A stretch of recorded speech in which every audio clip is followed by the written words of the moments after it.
Hello and नमस्कार everyone. इस video में हम जानने आए हैं कि कैसे फाइब्रॉइड्स जो हमें यूट्रस की लाइनिंग के अंदर और यूट्रस के बाहर मिलते हैं वो कैसे आपकी प्रेगनेंसी में बाधा डाल सकते हैं या क्या क्या कॉम्प्लिकेशन कॉज कर सकते हैं, और उनको टाइमली ट्रीट करना इसलिए ज़रूरी है ताकि आप टाइम से कंसीव भी कर पाएँ, कंसीव करने में प्रॉब्लम ना हो, और अगर कंसीव हो भी गया है तो डिलीवरी में आपको प्रॉब्लम ना हो, और ड्यूरिंग जो भी 9 मंथ्स का पीरियड होता है हमारा जेस्टेशनल पीरियड उसमें भी कोई कॉम्प्लिकेशन ना बने। तो पहला जो कॉम्प्लिकेशन ये डालता है वो यही डालता है कि आपको गर्भ धारण करने में दिक्कत आती है, विच मीन्स कि आप कंसीव नहीं कर पाते हैं, क्योंकि जब यूट्रस के अंदर फाइब्रॉइड्स प्रेजेंट होते हैं तो वो आपकी फैलोपियन ट्यूब को ब्लॉक कर देते हैं। जहाँ पे भी फर्टिलाइजेशन का पोजीशन है, जहाँ पर एम्ब्रियो डेवलपमेंट होता है, उसको ब्लॉक कर देते हैं और आपको कंसीव करने में प्रॉब्लम आती है। नंबर 2 कॉम्प्लिकेशन ये होता है कि प्री टर्म डिलीवरी के चांसेस बन जाते हैं। अगर आपने बाई चांस कंसीव कर भी लिया है तो हो सकता है जो यूट्रस का साइज है वो एम्ब्रियो के डेवलपमेंट पे असर डाले, उसका डेवलपमेंट ढंग से ना होने दे, और डिलीवरी जो 9 महीने की जगह होनी चाहिए या 40 वीक्स की होनी चाहिए वो पहले ही हो जाती है,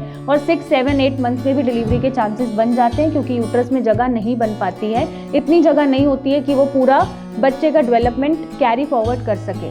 नेक्स्ट कॉम्प्लिकेशन ये बनता है कि आपके नॉर्मल डिलीवरी के चांसेस कम हो जाते हैं। यहाँ पर सी सेक्शन को ज़्यादा प्रेफर करा जाता है क्योंकि बच्चे की जान को रिस्क में नहीं डाला जाता है, और नॉर्मल डिलीवरी का पैसेज ब्लॉक होने की वजह से या वहाँ पर कोई भी ऑब्स्ट्रक्शन होने की वजह से, फाइब्रॉइड की वजह से आपके नॉर्मल डिलीवरी के चांसेस खत्म हो जाते हैं। नेक्स्ट सबसे बड़ा कॉम्प्लिकेशन ये होता है कि मिस कैरेजेस के चांसेस बढ़ जाते हैं, क्योंकि एक ही टाइम पे जब फाइब्रॉइड को यूट्रस ब्लड सप्लाई अच्छी दे रहा होता है, जब आपका कंसीव हो चुका होता है और एम्ब्रियो डेवलपमेंट के लिए भी ब्लड सप्लाई सारी वहीं पे डाइवर्ट हो जाती है, तो फाइब्रॉइड का साइज भी बढ़ता रहता है और यहाँ से एम्ब्रियो डेवलपमेंट भी चलता रहता है। बट क्योंकि जगह इतनी लिमिटेड है, वहाँ पर या तो यूट्रस में फाइब्रॉइड रह सकता है या फिर एम्ब्रियो रह सकता है, तो वहाँ पे मिस कैरेजेस के चांसेस ज़्यादा बढ़ जाते हैं और आपकी प्रेगनेंसी कंटिन्यू नहीं हो पाती है। सबसे बड़ा जो हमने देखा है कि हार्मोनल डिस्टर्बेंसेस का जो कॉम्प्लिकेशन है वो भी बहुत ज़्यादा फीमेल्स में मिलता है जिन्हें फाइब्रॉइड है, क्योंकि एस्ट्रोजन लेवल बहुत ज़्यादा होने की वजह से और फ्लक्चुएशंस होने की वजह से आपको डिस्कम्फर्ट, पेल्विक रीजन में पेन